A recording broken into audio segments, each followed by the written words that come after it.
And a very warm welcome. You're joining us tonight at Hyde Park on AdaDerana 24 as Sri Lanka has received an official confirmation, an agreement in principle by the official creditor committee co-chaired by India, Japan and France yesterday on specific financing terms to reduce Sri Lanka's debt in line with the parameters set in the IMF program.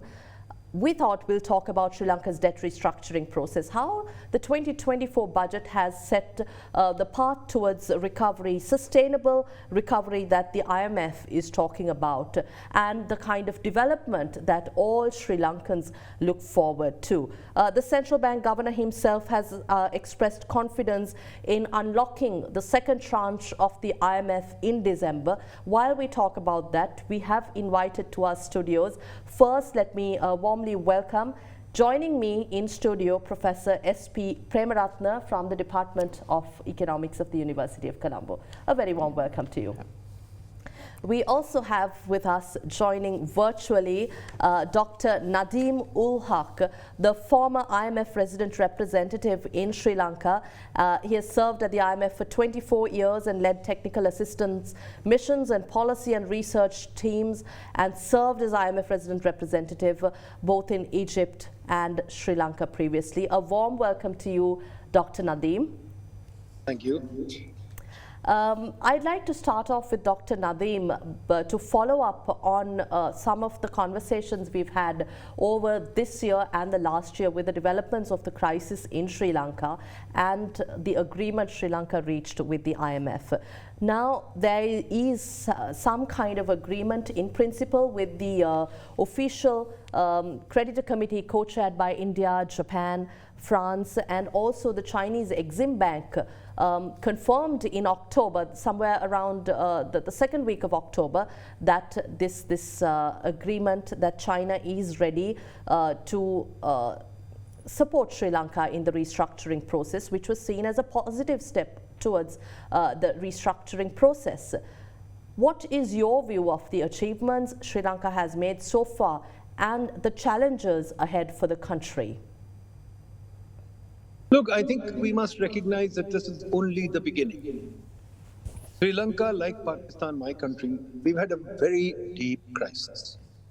And the crisis has happened because we have postponed decisions for a long, long time.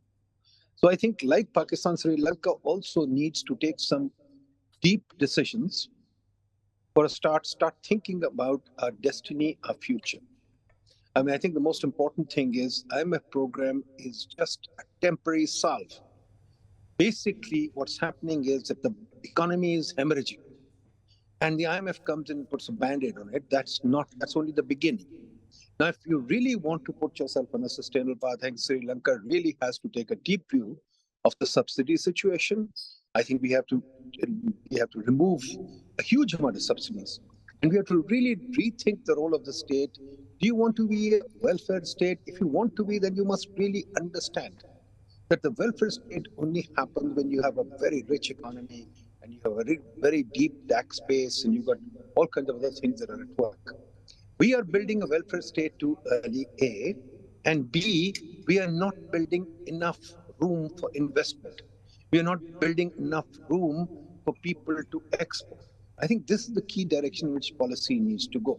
For example, I'll talk more about Pakistan because I know Pakistan very well. I know Sri Lanka, but now not so well. We are protecting cars, and I think it's a mistake. We've got an industry that doesn't export, but just produces cars locally. We are protecting fertilizer, and fertilizer can't export, and we can't do anything with fertilizer except give them cheap gas, which is a subsidy. So in that sense, we've got a large amount of, we subsidize wheat and sugar, which we can't possibly keep subsidizing anymore. So I think we really need a deep dive into a subsidy situation.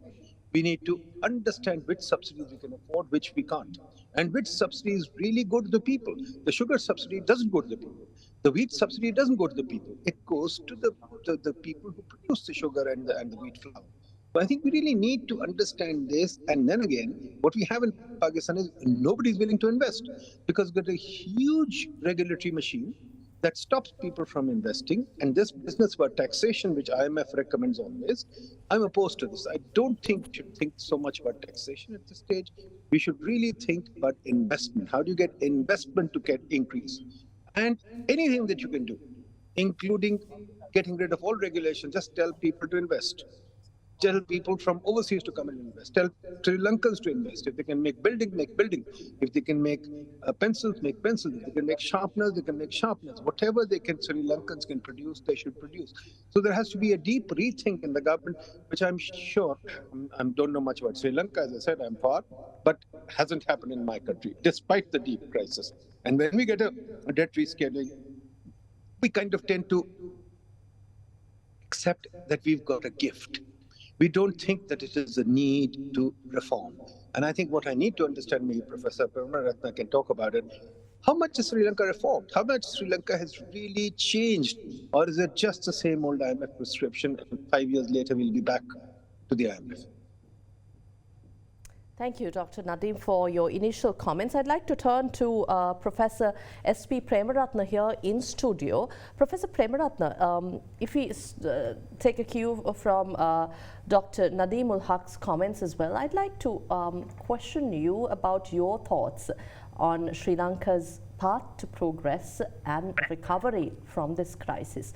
The budget 2024, whether we are really putting or setting the stage for this, or if it is certainly, yes, catering to IMF requirements, but is it also looking at the needs and the requirements of the common man today in Sri Lanka? I think that's a very good question. So IMF interventions or IMF coming to Sri Lanka, that is the one of the, right now, the best thing. Because we had the time, the international community, including IMF, World Bank, also had a problem with the Sri Lankan situation. That is one thing. And the IMF also not the last solution also.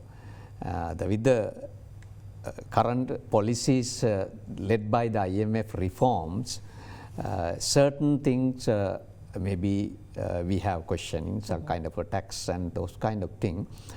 But the basic condition in the country, like already discussed, investor-friendly environment. So that's what the main thing IMF also targeting. If we get because one of the main thing in the country like Sri Lanka, we have to look at the investment. So within the country, our capacity, we look at the per capita income and the people, investors' capacity is not enough.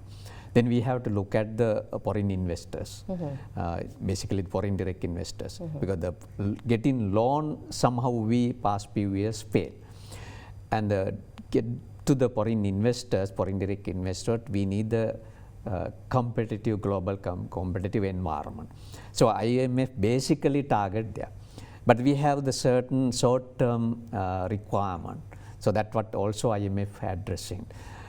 If the internal environment, including our general public, the government, and the officers and the private sector, those are the three parties.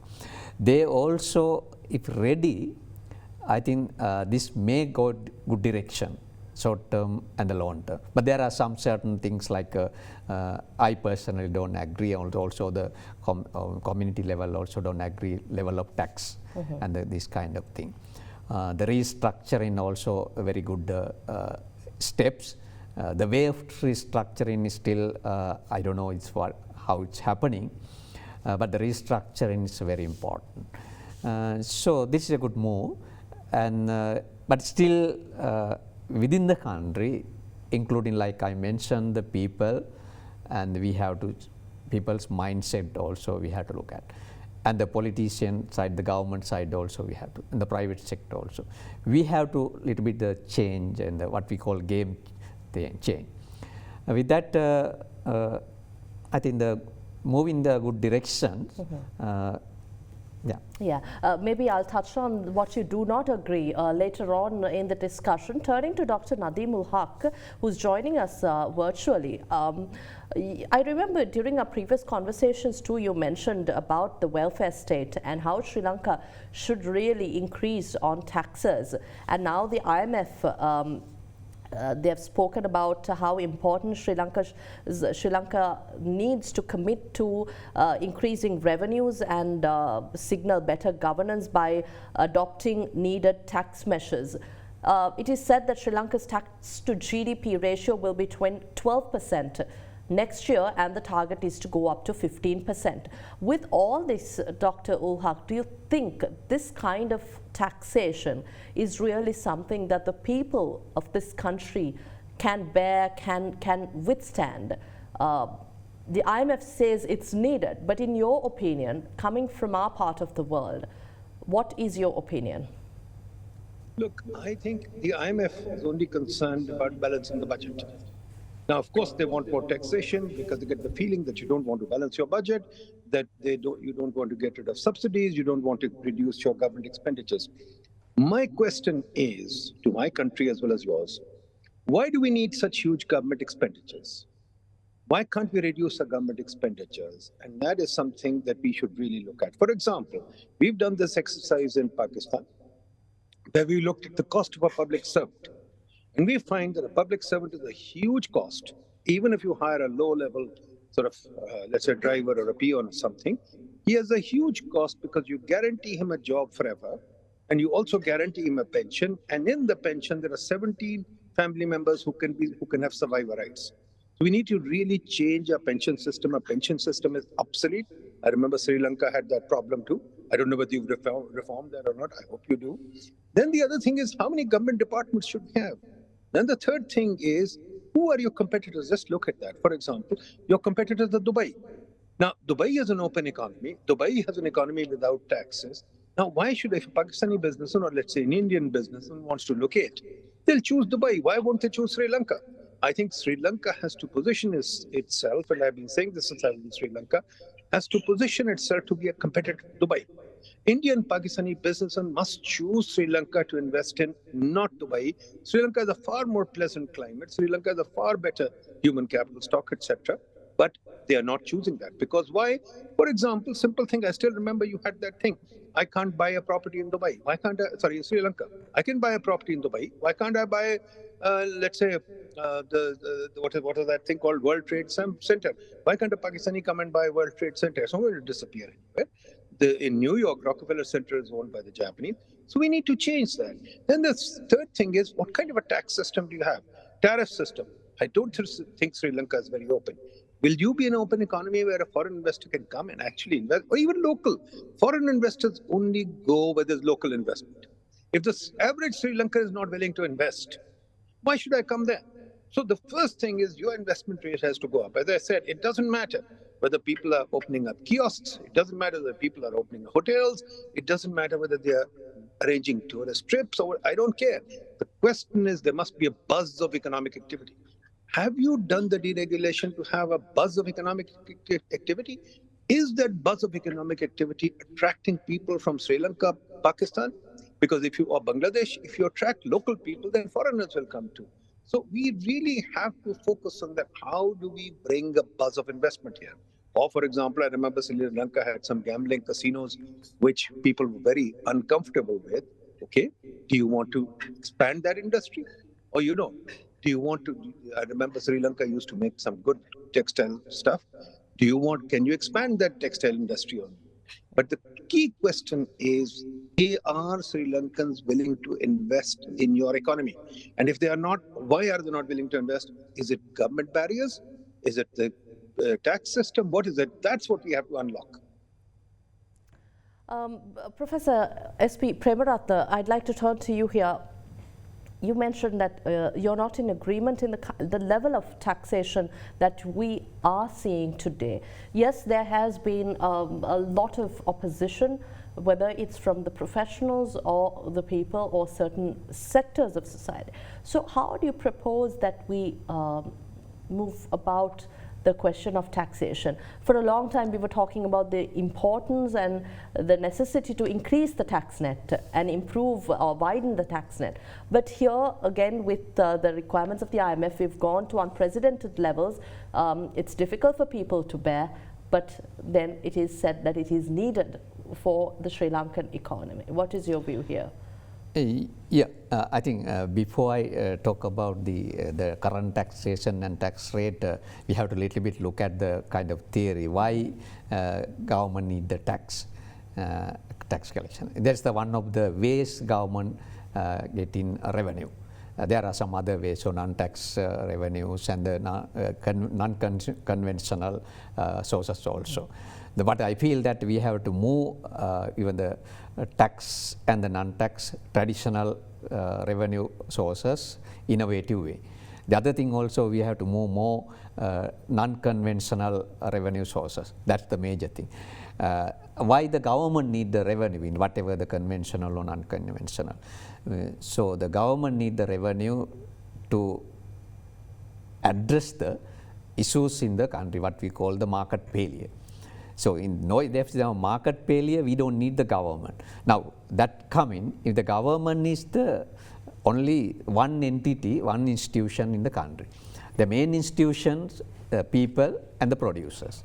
Now if you look at the basic economics formula, the y equal c plus I plus g plus x minus m. So the government collect tax revenue from the C part. What is the C part? The general individual consumption and the corporate consumption, those are individual areas. So what the government put pressure to C. When they put pressure to C, three things happen. The one is the individuals, the other one is the business community, the other one is the government. If you look at the individuals pressure coming from tax. When you look at the tax, two level of tax, direct tax and indirect tax. And also we have the non-tax, but the common tax, what we call inflation. Now if you look at in Sri Lanka, tax, direct tax on average 27%, indirect tax on average 15%, inflation on average, but this is more than that, 45%. If you count that, 77% we pay whatever you earn. Let's say you earn 100 rupees, you pay 77 to the government different ways. If you take the top 36 group, 96, if you earn 100 rupees, 96 you pay to the government. So that is the situation. Now, everybody, even including IMF, maybe thinks and Sri Lankan per capita income paying capacity is there. We have to look at the economic activities. If you look at 62%, 62 to 65% of the economic activities belong to informal sector. They don't pay tax.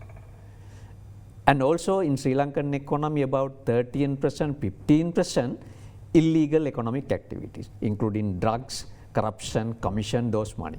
If they add together, about 87% is coming to illegal, either informal sector.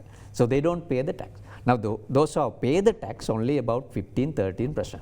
There are also government put pressure on the professional and the middle income level. And the business communities also, now that's what I'm taking individual, the individual professional and the middle income group. Now middle income group is a very small percentages in the country. Most of them are government sector and the others are private sector. So the pressures coming to the middle income, this professional, they are leaving country, already left most of them. And what happened, their demand side reduced. The economy moved due to two ways, the demand and supply. So what happened, the demand reduced, the product producers, they don't need to produce, so that is also affected. And the supply side also, when the individual's incomes, disposable income goes down, their savings goes down, become most probably close to zero. When the savings closer to zero, investment goes down.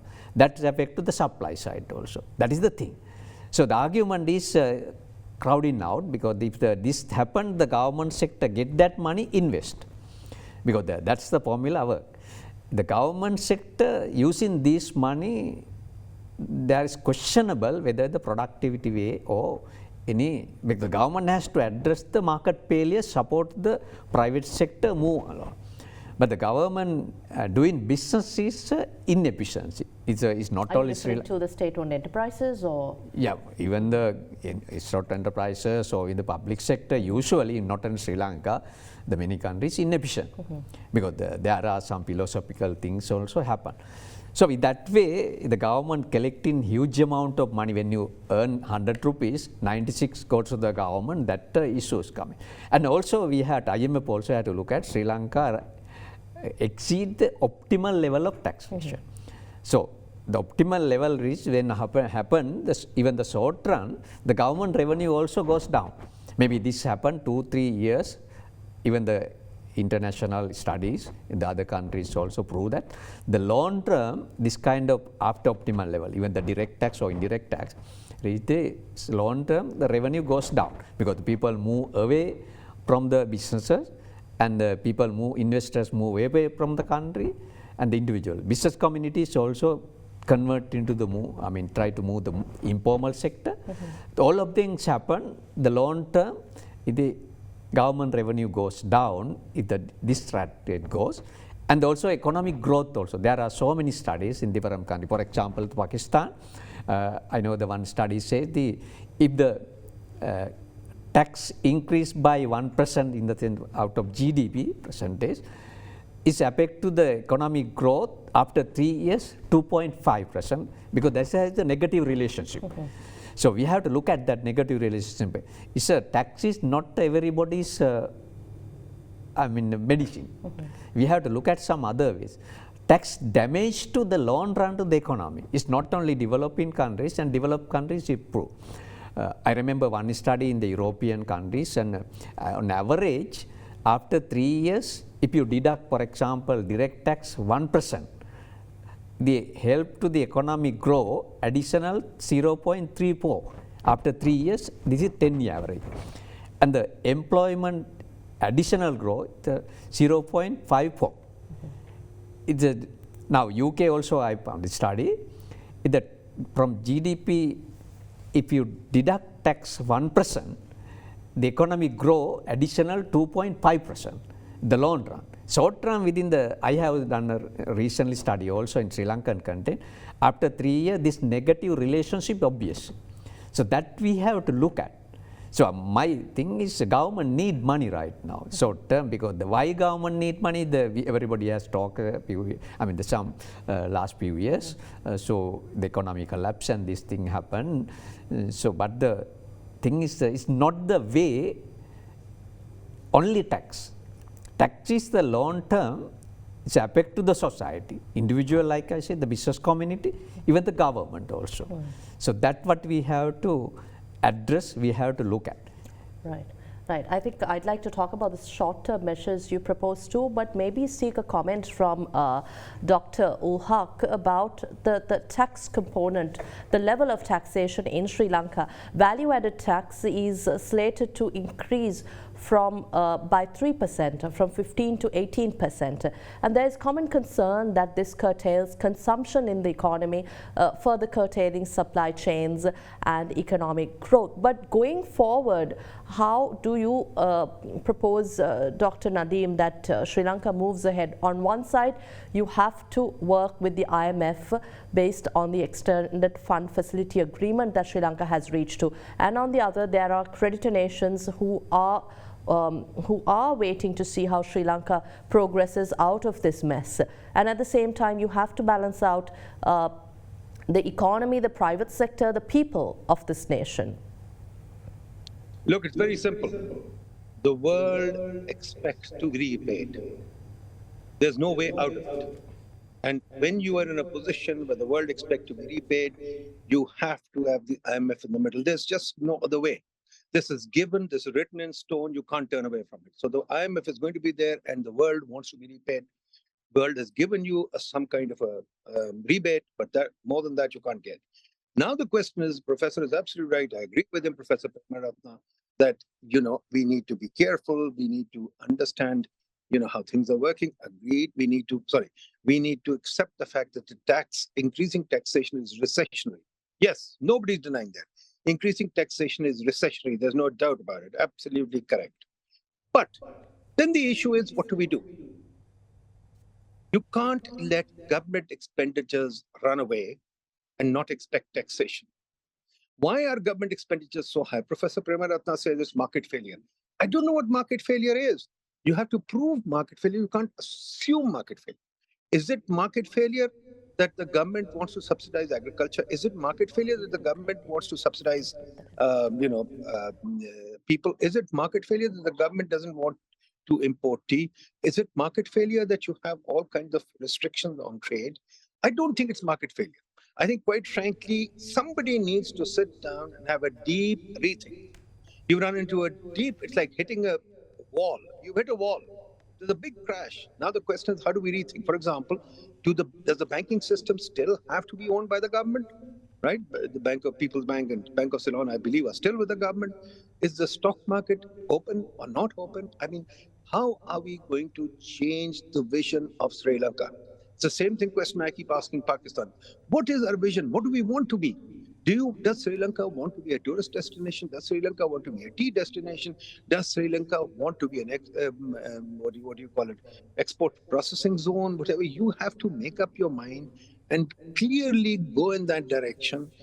Sri Lanka still has a problem like Pakistan. We all want to be big countries. We want to have big things. We have to do this. No, you can't. As I said, your competitor is Dubai. Look at the tax structure in Dubai. Look at the investment structure in Dubai. If you want to attract capital and you want to compete with Dubai, then you have to think about it. If you don't, then fine, then you have to pay the price. So increase taxation, do whatever. The books have to balance. The world demands the books balance. G minus T, as the professor said, government minus taxation has to come down, period. Government expenditure minus taxation. In fact, it has to come down to zero or even positive.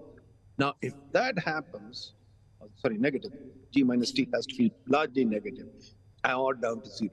Now, if that has to happen, something has to give. So I'm sorry, the government size has to be cut, pensions have to go, and the domestic debt has to change direction. Many things have to be done. The government has to be bold.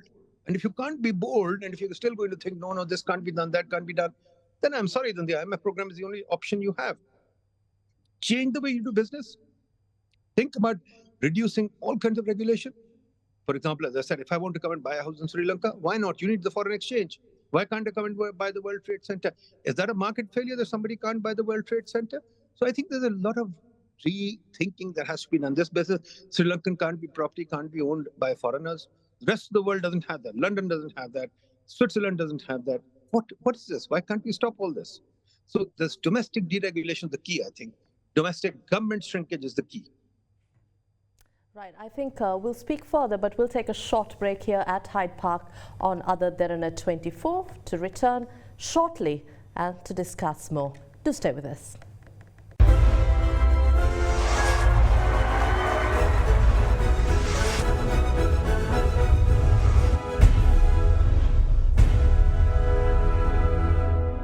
Welcome back. You're joining us at Hyde Park on AdaDerana 24 as we discuss Sri Lanka's path to recovery and the ongoing debt restructuring process. We are in conversation with former IMF Resident Representative in Sri Lanka, Dr. Nadeem Ul Haque, who's joining us virtually, and in studio, Professor S.P. Premaratne from the Department of Economics from the University of Colombo. We heard Dr. Ul Haque speaking about Sri Lanka's situation presently, whether it's taxation, whether it's the market situation. I'll seek an explanation from you too about this current taxation and the IMF. We have got into this mess, but Sri Lanka has to deal with those who lent money to us. We borrowed money from them, and we have to manage these outstanding loans. And at the same time, there is a massive debt to GDP ratio that Sri Lanka is dealing with. Yes, there's pressure on the people. So how do you propose that we handle and manage this situation, Professor, in the short term, in the immediate term, while complying with IMF requirements? I think good thing you mentioned we need loan. the getting loan, I think this is not the main focus today, but the getting loan is not an issue. Even the individual and the business entrepreneurs, they need the loan and they use that loan for the profit making purpose. What in Sri Lanka had happened, we took so many loans, they exceed maybe the 100% also. But we did not use those loans with the productivity purpose. That's what happened exactly. Even if you look at in UK, the British government also, the loan it's about the 325% higher than Sri Lanka. But they use those loans in the productivity purpose. So that's the issue. And what I see is the Sri Lanka has to looking at the short-term issue with the IMF support, but we need the vision to move forward the economy. There we have to look at the basically three pillars: the economy, inclusiveness, and the environment. That is also related to sustainable development goals. Now the government has to look at within these three pillars, and there are also, if you look at the economy, there are several sectors. Some time back I did a study with the World Bank and the Ministry of Finance. It's about the National Social Protection Strategy. We propose a strategy. With that strategy we calculate if we implement the good social protection, help the economy grow about 65%. So 65% of the economic growth we can manage using the good social protection strategy.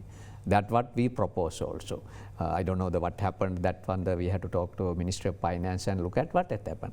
There we look at the three pillars. Now when you talk about the social protection, right now we can say the Samurdhi and things also, we are looking at only social assistance, social welfare.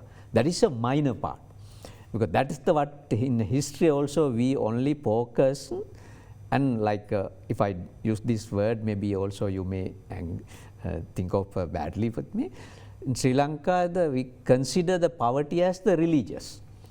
So it's not the way we have to treat the poverty. And we have the people, vulnerable people like women and different groups, and not the way we treat the social protection. There are the other two pillars like insurance and the social security, and also the labor market. And those areas we have to address, and also the economic sector, technology also. We are not, even the expend so much money, research and development and technology. I remember this program also, one of the Dr. Inderawatne, I think, recently talked about the strategic plan. We need a good strategic plan to the country, and with that way identify those pillars. Within those pillars, if you introduce good policies in each pillars and each sectors, it would be the long-term economic growth, not difficult. One of the main things when you look at the pillars, people mindset also, because when you try to move away from the subsidies and things also, people also are, but they don't think of these subsidies, this kind of, it create the economics we call moral hazard problem, because we don't feel when you use those subsidies, that's your own money. So that's what the moral hazard, because the third party involvement. So those kind of things we have to address, and mainly we have that we have to move out of these the handouts and the kind of subsidies that we are giving out to the people. Necessary support we need, not the way the subsidies. Now even the Samurdhi, nowadays I am also working with the graduation. What I mentioned, the social national protection, also we propose the graduation thing. The graduation also we have to look at the transformation way, not just like again the patches. For example, graduation, if you look at again the rural level, start a small kind of a micro level businesses right now also, then that doesn't work, because years and years those kind of businesses, even the government, non-government organization and other microfinance institution also giving money, but it's not work out. We need a kind of transformational changes. For example, in the Vietnam, if you really study, really look at, they identify each region's good industrial clusters for take those industrial clusters, they develop companies. Those workers who be in the rural areas become shareholders of this company. So this automatically they can enter the export market. When you look at the export market here, now annually in Sri Lankan per person earn about $585 from export. We expend for import per person about 832. So that gap we have to fill. So fill that gap, the problem is we need the investment. So where the investment come? Not the government revenue. Investment come from the foreign countries and within the local communities and the private sector. The government has to support this, create the good external enabling business environment. So in that way only the economy move the long run. Short run we need money. As you said also that, but I feel that the tax is not only way. We have to look at the innovative ways, even the tax also, not the increase the tax rate. Like I mentioned, the informal sector 62%, illegal business 52%. We have to capture, broaden the tax base, not the increase the tax rate. When you increase the tax rate, for example, you work 8 hours, increase the tax rate, you start working maybe 7 hours. That has happened also. And the community, business community also like that. If you work 7 days, they open the company, maybe they start to 5 days because they look at the marginal utility. Right. So that way, the non-conventional revenue and the different ways, not increase in tax rate, because if someone know the Lucas curve, also we approach the optimal level. Now we have to go back and looking at the tax base widen. Right. So that's what we have to do. Right. That part. And Dr. Nadeem, in your expertise working at the IMF for 24 years, how do you think the debt restructuring process is going to span out for Sri Lanka? We've of course received the assurances from China and also the official committee, creditor committee also that this process, that there is support from these nations in principle. But in your expertise, how do you think this process is going to go for Sri Lanka at this stage? Everybody is looking at one thing. What is your plan? If you look at any company, if let's say, for example, I borrow money from you and I say, oh, I'm in trouble. Everybody wants to see how am I going to get out of trouble. If I have a Mercedes, am I going to sell it? If I have a big house, am I going to sell it? So people are looking at you and at Pakistan, what are we going to do? And most important question is, how much pain are we going to take? You want the creditors to take pain. Are you going to take any pain? Now, this talk that I hear, that social protection and this, that, etc., you're saying our people can't take pain, but you have to take pain. I'm sorry, this doesn't sell. We have to figure out, hey, where is the pain that we can take, right? If you want all kind of protections, all kind of insurances, then you have to pay for it. The foreigners can't pay for it. So the question is, are you willing to overprotect your society? Are you willing to overinsure your society? Look at it another way. Most economists in the subcontinent love to tell you, hey, that there are so many poor and I know what they want to do. But look at the poor. The poor help themselves. They don't need us to help them. The poor migrate, and the best social protection they've got is when they migrate and they send remittances back. You know, Sri Lanka, Pakistan, India, the remittance economy is very big. And the remittance economy is what has reduced the poverty rate. Now, the question is, are we willing to let go? I think the biggest question that you guys have to face, that we have to face, that nobody wants to face, because we keep talking about social protection and we keep talking about the government should do this, the government should do. My view is very simple. The government is already doing way too much. We need the government to get out of the way. As the professor said, the government takes 96% of taxation or 72%, whatever he said. Huge amount of money the government is taking. What is it doing with it? Paying public servants with a big lifetime guarantee of a job. Why should there be a lifetime guarantee of a job for a few people? Why should the labor market not be flexible? Why should government people not be thrown out and go and seek a job elsewhere? If the private sector is doing it, why shouldn't they? So I think these are the tough questions that we want to ask ourselves. Are the government people our favorite children who should be protected? Should they be? Are the government people's pensions secure for the rest of their lives? Should they be? Is social protection something that we are going to guarantee? Is agriculture insurance? These things come at a price. Is whatever insurance required?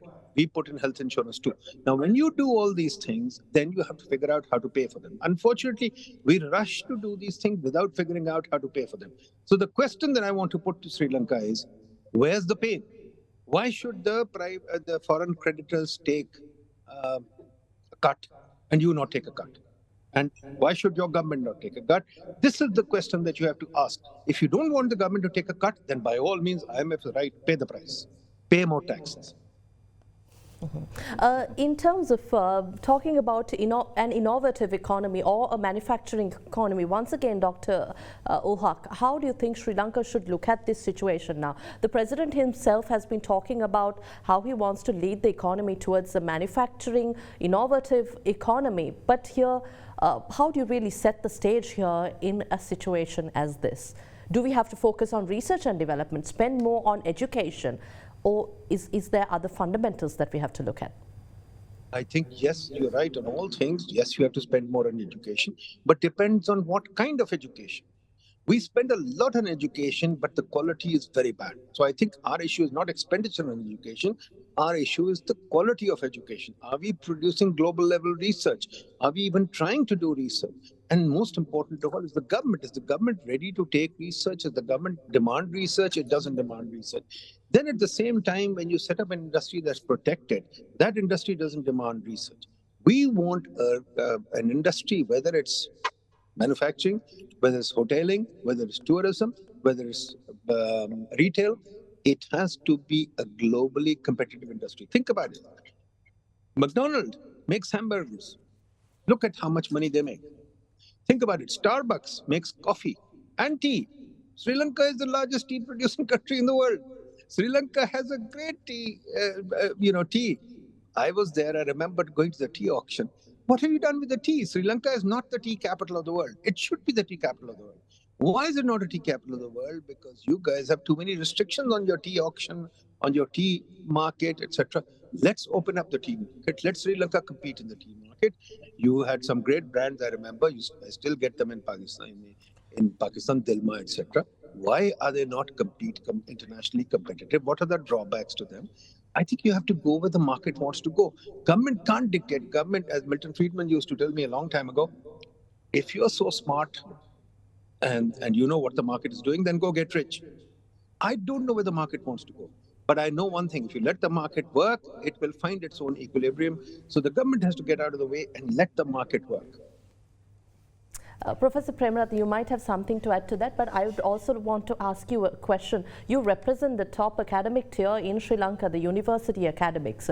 Talking about innovation, research, or a manufacturing economy, do we create, yes, of course, we produce the brains, but there is brain drain. But what is missing here? What's the missing formula? I think I want to respond that question also. So our university system, we have industry, university, business cells. In Colombo University, I was the first director, and also I teach the entrepreneurship also. I think in the innovation is because we live in the fourth industrial revolution and move into fifth industrial revolution. But still our thinking like a first industrial revolution, the agriculture age. So that's a very important area, the innovation. Whatever the government policy has to look at the innovation.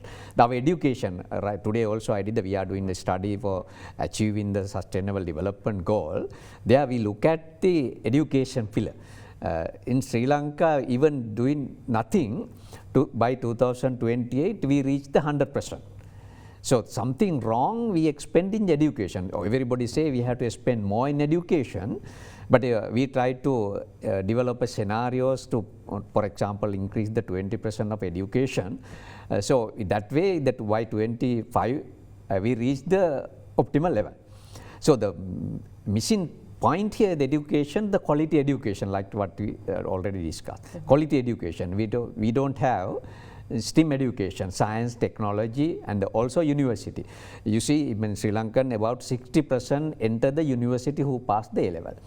And the university degree, that level education very important. Though we say the 96% read and write, that's not enough. So the innovation, when you mention the innovation, is the key pillar in the economy. Without innovation, you can't move. That's the productivity also. What we try to reliance on the foreign technology. Either we buy from China or India. We don't try to develop our own technology. That is our wrong with our education system also. Recently for ADB, we tried to develop a proposal, I did of course, the rural level set up the innovation center, and the rural A-level student who failed or passed the A-level, even the farmers also go there, those centers, they independently they develop their innovative ideas. So the problem is we have so many innovative ideas. If you look at the professional you talk, maybe they go to Singapore, they go to Australia, they go to Middle East, and there they propose. They are good ideas. Why Sri Lankan setup, Sri Lankan environment, those even if you look at the Morato University, even the school leavers, they have innovative ideas. I mean, even the COVID period also you saw that new things coming. Only problem is our system is not ready to lift up them. So we need policies to bring them. Industries also same thing. Rather than manufacturing sector, though the president says we have to look at the innovation, service sector and innovation. Innovative driven economy, not the manufacturing. Now there the manufacturing, when you look at, we have to look at the value creation. Now Sri Lankan culture also, we somehow culturally against the value creation. For example, we still would like to go to the paddy field and take the paddy and make the rice, we like to eat. But if someone make with the rice breads or chocolate, we say this is the cholesterol, this is the sugar, and it's not good. That kind of culture we have also. Right. We need the innovative way, innovation to bring the society move forward. Otherwise, agriculturally, even the agriculture sector also, we need the innovation. I have about a minute for final thoughts. I'm told that we are running out of time. Professor Dr. Nadeem Ul Haque. I agree entirely with Professor Premaratne. You have to be innovative in everything you do in this world. Unfortunately, we want to retain our colonial system. We want to retain the past. We want to protect people. We don't want to take a risk with moving into the future. Professor is right that we need innovation, but Professor Saab, innovation also requires risk-taking. If you protect everything under the sun, there's no risk-taking. I think the government has to get out of the way. The government has to shrink itself, and the government has to allow Sri Lanka to become a Dubai, allow Sri Lanka to become an open economy, allow Sri Lanka to welcome everybody with open arms, and allow Sri Lanka to invest in anything. It could be gambling, it could be anything. That's the kind of risk you need to take when you're in deep trouble. But if you think that you can continue with the past and recover, I'm sorry, it's not going to happen. Thank you very much for joining us, for your thoughts and for sharing your expertise, Dr. Nadeem Ul Haque, former IMF Resident Representative in Sri Lanka who served at the IMF for 24 years and has been having leading roles in Pakistan, the Deputy Chairman of Planning Commission of Pakistan, and also public structure reforms.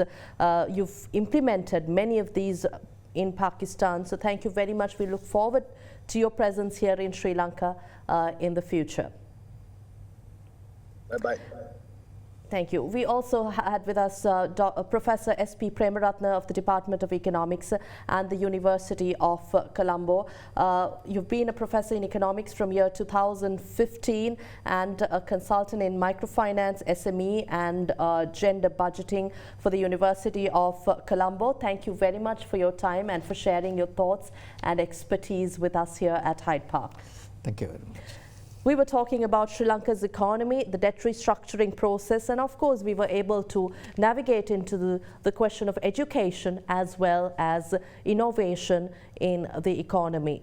We'll see you again next week with yet another discussion at Hyde Park on AdaDerana 24. Thank you for watching. Have a pleasant evening. Good night.